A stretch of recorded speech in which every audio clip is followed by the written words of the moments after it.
ఒరే సీన్గా ఇది ఇంటర్మీడియట్ అంటేనా చాలా బాగుందిరా.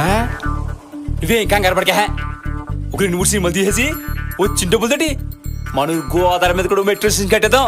ఏమంటారా? కట్టించేద్దాం. దా hey bro, excuse me, tell me bro. ఇక్కడ మంచి భోజనం హోటల్ ఎక్కడుంది? Go straight, take left. Udupi is the best. ఏంటి భయ్యా ఇది? ఉడుములు పడతారు మాకెందుకు చెప్పు. సీకును మంచి సీకును ఒకటి చెప్పు భయ్యా. ఉడిపి అంటే ఉడతలు పుడతలు కాదు బ్రో, మంచి భోజన హోటల్. ఒక సెల్ఫీ తీసుకుంటా అన్న. రే అది చూడండి రా అన్న ప్లీజ్ అన్న. అన్న. మీరు సెలబ్రిటీ కదా? నా celebrity, big big big big celebrity. ఎవడు పడితే వాడు వచ్చి హీరోలు అయిపోవడానికి ఇండస్ట్రీ ఏమన్నా మీ అమ్మమ్మ గారి ఇల్లు అనుకున్నారా? ఆకేసి అన్నం పెట్టనీకే నన్నే కొడతావే నీ అమ్మ.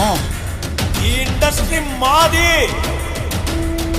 ఒకటి తొక్కాలన్నా మేమే, ఒకటి లేపాలన్నా మేమే. రే సీన్గా చాలా తప్పు చేసావురా. మన జీవితం ఇది కాదురా, మన లోకం ఇది కాదురా. ఏం మాట్లాడతావురా? చావైనా బతికినా అక్కల తల్లి నడిచి పరిగెళ్ళ నీకు వదిలేరా. ఏ తప్పు చేసావురా?